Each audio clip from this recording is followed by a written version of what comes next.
নমস্কার বন্ধুরা, আজ আমি আপনাদের জন্য নিয়ে এসেছি বাঁধাকপি, মটরশুঁটি আর আলুর একটা সহজ কিন্তু দারুণ রেসিপি।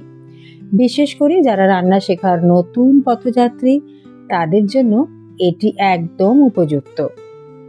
আজকের এই ভিডিওতে আমি প্রতিটি ধাপ বিশদভাবে দেখাবো, যাতে আপনারা সহজেই এই তরকারি রান্নাটা করতে পারেন। তাই পুরো ভিডিওটা মনোযোগ দিয়ে দেখুন আর আপনার রান্নাঘরকে নতুন রঙে রাঙিয়ে তুলুন। আজকের রান্নাঘরে আমি নিয়ে এসেছি বাঙালির খুব প্রিয় একটি রেসিপি, বাঁধাকপি, মটরশুঁটি আর আলু দিয়ে অসাধারণ একটি তরকারি। শীতকালের সবজি দিয়ে বানানো এই পদ আপনার দুপুরের ভাত বা রুটির সাথে জমে যাবে। তো চলুন দেরি না করি আর শুরু করি। ভিডিওটি শুরু করার আগে অবশ্যই আমার চ্যানেলটিকে সাবস্ক্রাইব করতে ভুলবেন না, আর পাশে থাকা বেল আইকন ওটাকে ক্লিক করুন, যাতে নতুন ভিডিওর নোটিফিকেশন সবার আগে আপনার কাছে পৌঁছে যায়।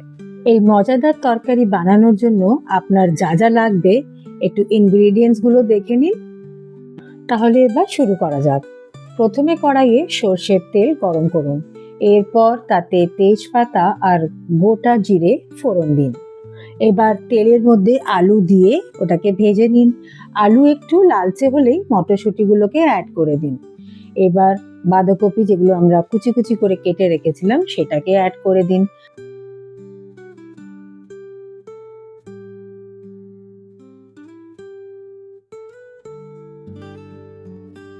এবার টমেটো কুচি, আদা বাটা আর সামান্য একটু, যদি আপনার মনে হয় গ্রিন চিলিজ অ্যাড করতে পারেন, আর একটু সামান্য চিনি যোগ করবেন। অ্যান্ড সুগার ইজ অপশনাল, যারা সুগার ইউজ করবেন না তাদের দেওয়ার প্রয়োজন কোনো দরকার নেই, কেন কি আমিও ওর মধ্যে কোনো সুগার অ্যাড করিনি। এবার মাঝে মাঝে এটাকে নেড়ে নেবেন যাতে নিচে না লেগে যায়।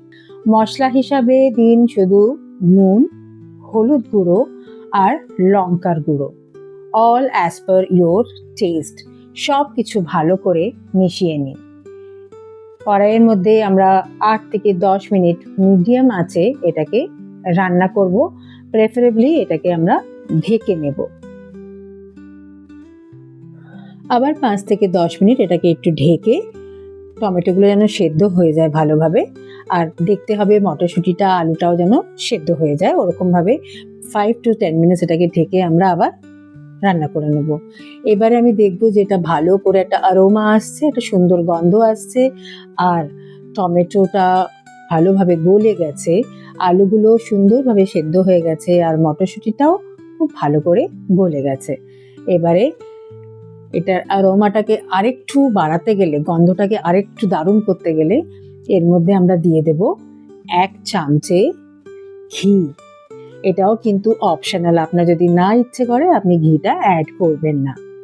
সব শেষে ঘিটা অ্যাড করে এটাকে আরেকবার একটু নাড়াচাড়া করে 2 মিনিটের জন্য আরেকটু আমরা লিডটা দিয়ে, ঢাকনা দিয়ে জাস্ট কুক করে নেব। তারপরে আমরা গ্যাসটিকে বন্ধ করে দেব। ব্যাস, আপনার বাঁধাকপির তরকারি ইজ রেডি টু সার্ভ। যারা রান্নায় নতুন, এই রেসিপি তাদের জন্য কিন্তু একদম পারফেক্ট। প্রতিটি ধাপ আমি ভিডিওতে দেখিয়েছি, যাতে আপনি সহজেই শিখতে পারেন। যদি ভিডিওটি আপনার কাজে আসে তাহলে একটা লাইক দিন, কমেন্টে আপনার মতামতটা আমাকে লিখে জানান, আর চ্যানেলটিকে সাবস্ক্রাইব করতে ভুলবেন না। ইন্ডিয়ান এসেন্স থেকে আমি দেবযানী আজকের মতন বিদায় নিলাম, আবার আসবো। Till then, do take very good care of yourself, and tata, bye bye. Thank you for watching my video.